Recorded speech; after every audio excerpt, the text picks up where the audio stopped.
Hi friends, welcome back in video number 35. Today we are going to talk about very small words or simple words but words which are having very important meaning यानी कि बहुत मामूली दिखने वाले शब्द पर जिनका कि बहुत ही important मतलब है, काम है इंग्लिश ग्रामर के अंदर, उनके बारे में बात करेंगे। और जैसे कि आपके स्क्रीन के ऊपर कुछ वर्ड्स आ रहे हैं तो ये हैं prepositions।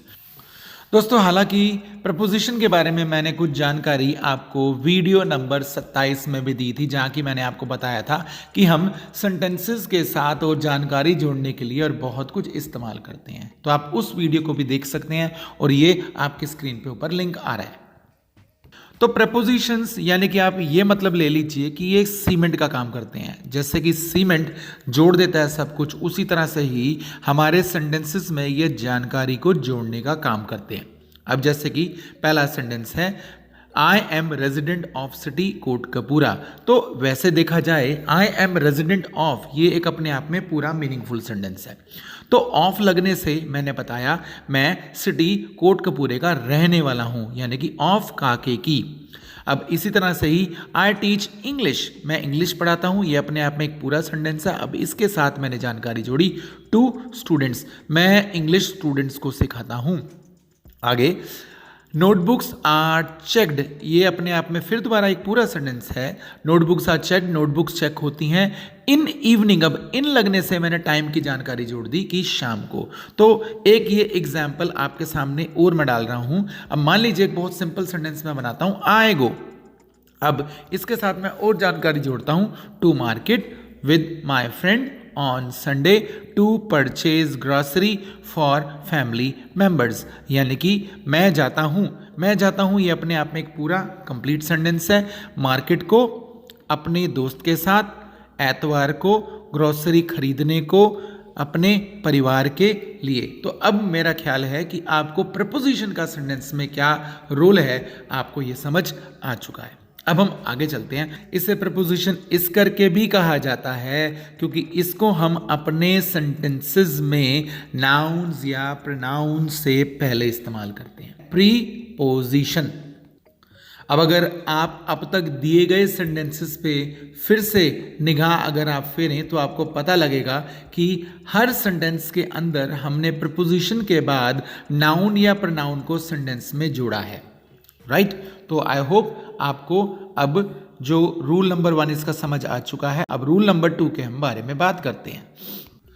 तो रूल नंबर 2 ये कहता है, जैसे कि मैंने आपको पहले ही बात क्लियर कर ही दी है, कि प्रपोजिशन के बाद हम हमेशा नाउन या प्रोनाउन को लेके आते हैं, राइट। नाउन या प्रोनाउन, ना कि वर्ब। पर क्या हो अगर हमारे सेंटेंस में वर्ब प्रपोजिशन के बाद आ जाए। तो स्टूडेंट्स, रूल नंबर 2 हमारा ये कहता है कि हमको उस स्थिति में अपने वर्ब को नाउन में कन्वर्ट करना पड़ेगा। यस, हमको अपने वर्ब को नाउन में कन्वर्ट करना पड़ेगा। मान लीजिए हम एक सेंटेंस का एग्जांपल लेते हैं। आई लर्न इंग्लिश, मैं इंग्लिश सीखता हूँ आईएलटीएस एग्जाम क्लियर करने के लिए। अब करने के लिए यानी कि फॉर तो मुझे वर्ब प्लस आईएनजी करना पड़ेगा, for clearing IELTS exam, right. अब इसी तरह से ही मैं रेस्ट करता हूं क्लास अटेंड करने के बाद, तो मैं क्या कहूंगा, I take rest after attending class, right. इसी तरह से एक और सेंटेंस, आई रीड बुक, मैं किताब पढ़ता हूं बेड पे जाने से पहले, यानी कि I read book before going to bed. तो मेरा ख्याल है कि आपको दोनों के दोनों रूल्स प्रपोजिशन के अब समझ आ चुके होंगे। ओके, अब बात करते हैं प्रपोजिशंस ऑफ टाइम की। तो ये सभी सारी प्रपोजिशंस आपके सामने हैं और वन बाय वन हम इन सभी प्रपोजिशंस को डिस्कस करने वाले हैं। अब सबसे पहले सबसे मेन प्रपोजिशंस हैं इन, ऑन, एट। जैसे कि इनके बारे में हमको पता है कि हम कहते हैं मे, राइट। तो हम जब टाइम की बात करते हैं तो प्रपोजिशंस के साथ हम या मंथ्स या हम ईयर्स यूज़ करते हैं। फॉर एग्जाम्पल हम कहेंगे इन जनवरी या इन 2002। हम इसके अलावा इन इवनिंग, इन मॉर्निंग या इन आफ्टरनून भी कह सकते हैं। Next preposition is on. On हम डेज के लिए, डेट्स के लिए या हॉलीडेज के लिए यूज़ करते हैं। For example on 2 July, on Sunday, on my birthday और on Diwali. Next important preposition is at. At हम टाइम बताने के लिए इस्तेमाल करते हैं, राइट? हम कहेंगे एट 6 AM। इसके अलावा हम at midnight, at noon, at night भी हम एट लगा के ही बनाते हैं।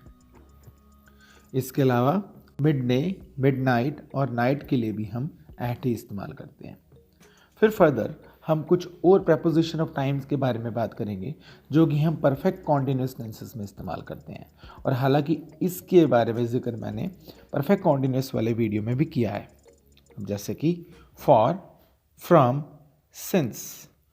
फॉर हम तब इस्तेमाल करते हैं इतने टाइम से ये काम हो रहा है, जैसे कि फॉर 7 days या फॉर 10 years। इसी तरह से ही सिंस हम इस्तेमाल करते हैं जबकि हमको कितने दिन हो गए, कितने साल हो गए ये नहीं याद, पर हमको ये पता है कि किस फिक्स दिन से, किस टाइम से ये काम हो रहा है, जैसे कि सिंस 2009, सिंस जनवरी ऑफ 2010 या सिंस मॉर्निंग। हम इसके अलावा सिंस दिवाली भी बोल सकते हैं कि मान लीजिए दिवाली से ये काम हो रहा है, या सिंस एजेस ये काम हो रहा है, like he has been ill since Diwali. From तब इस्तेमाल करते हैं जब टाइम कितना हुआ है हमको बताना होता है, कितने दिन हुए हैं, कितने साल हुए हैं। फॉर एग्जांपल कि एक काम हो रहा है वो फ्रॉम 7 days हो रहा है या वो 10 सालों से हो रहा है, तो हम वहाँ पर फ्रॉम इस्तेमाल करते हैं। अब आगे कुछ और प्रपोजिशंस हैं, उनको समझने के लिए हम एक एग्जाम्पल लेके चलेंगे। मान लीजिए कि एक पार्टी ऑर्गेनाइज हुई थी और वो पार्टी शाम 7 बजे से लेके रात 10 बजे तक चली थी। तो उस पार्टी के बाद भी कुछ काम हुआ था और इस पार्टी से पहले भी कुछ काम हुआ था। अब सबसे पहले जैसे कि हम 7 बजे की बात करेंगे, तो मान लीजिए यहाँ पर गेस्ट आए थे, तो हम स्टार्ट पर हम कहेंगे एट द स्टार्ट या at the beginning, right? So at the beginning यहाँ पर जो भी काम हुआ था। इसी तरह से ही एंड की अगर हम बात करें तो एट लास्ट या हम एट द एंड बोलेंगे, तो जो भी काम बाद में हुए थे उसके लिए एट लास्ट या एट द एंड इस्तेमाल होगा। इसी तरह से ही जो काम बीच में हुए थे हम उनके लिए इस्तेमाल करेंगे in the middle, in between, during, while या meanwhile, right? So during while का मतलब दौरान और मीन वाइल इस दौरान। इसी तरह से ही जो इस पार्टी से पहले काम हुए थे उसके लिए हम प्रपोजिशन बिफोर इस्तेमाल करेंगे, और जो इस पार्टी के बाद काम हुए थे, मान लीजिए कि सभी लोग अपने अपने घरों को चले गए थे, यानी कि आफ्टर पार्टी हम कह के ये बात कहेंगे। इसके अलावा जो कि 4 प्रपोजिशंस और हैं जिनको कि हम इस्तेमाल करते हैं, जैसे कि टिल। टिल का मतलब होता है तक, यानी कि पार्टी 10 बजे तक चली। अगला प्रपोजिशन अनटिल। अनटिल जब तक। So party was not over until his dad came. फिर लास्ट में 2 और प्रपोजिशंस हैं अराउंड और बाय। सो अराउंड बाय दोनों से हमारा मतलब है लगभग इस समय पर, जैसे कि everybody was at home around 11 PM या बाय 11 PM। ओके फ्रेंड्स, सो ये एक्टिविटी मैंने स्पेशल आपके लिए तैयार की हुई है, जिसके अंदर कि आपको सेंटेंसेस को ट्रांसलेट भी करना है और प्रपोजिशंस को इस्तेमाल करके आपको जानकारी भी जोड़नी है। तो एक तरह से ये आपकी पिछला सभी एक्टिविटीज़ का भी टेस्ट है, एक्टिव पैसिव का भी टेस्ट है और साथ के साथ प्रपोजिशन का भी टेस्ट है। तो उम्मीद करता हूँ कि आप इन सेंटेंसेस को ईमानदारी से एक बार पहले बनाएंगे और फिर यहाँ से आगे वीडियो प्ले करेंगे, क्योंकि आगे मैं आपको इसका सोल्यूशन देने जा रहा हूँ।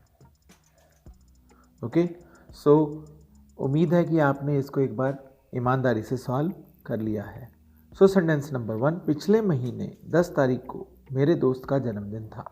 So last month on 10th it was my friends birthday.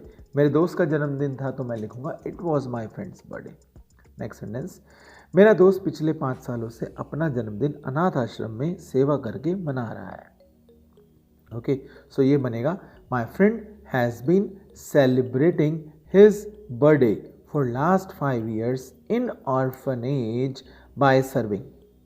Okay, so by serving, right? तो ये सेंटेंस परफेक्ट कॉन्टिन्यूस का था, इसलिए he has been celebrating हमने यहाँ पर इस्तेमाल किया है।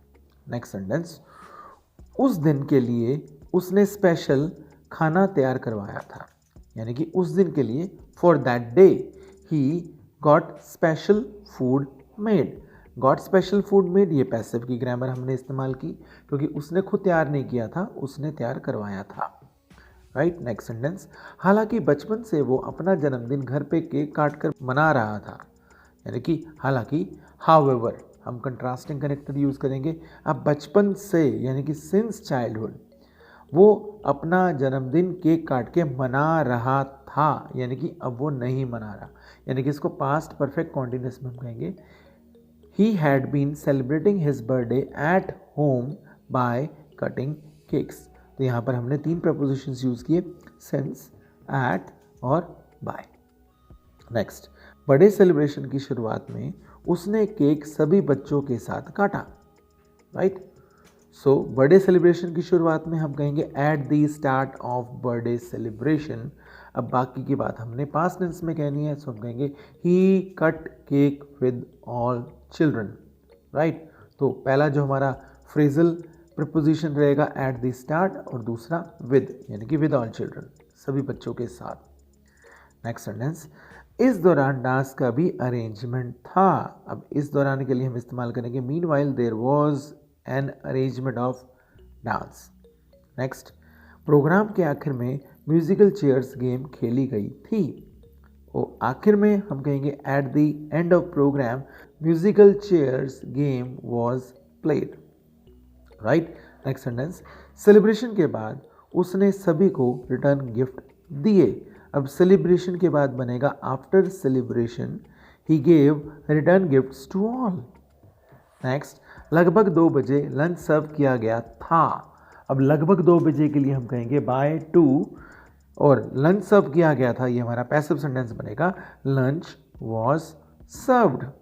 अब लास्ट सेंटेंस, वो अपनी आखिर सांस तक जरूरतमंद लोगों की मदद करना चाहता है, यानी कि वो मदद करना चाहता है, ये हम पहले बोलेंगे he wants to serve needy, आखिरी सांस तक, यानी कि till his last breath. Okay, so friends, यहाँ पर ये एक्टिविटी पूरी हो जाती है और उम्मीद करता हूँ कि प्रपोजिशंस वाली क्लास भी आपको अंडरस्टैंड रही।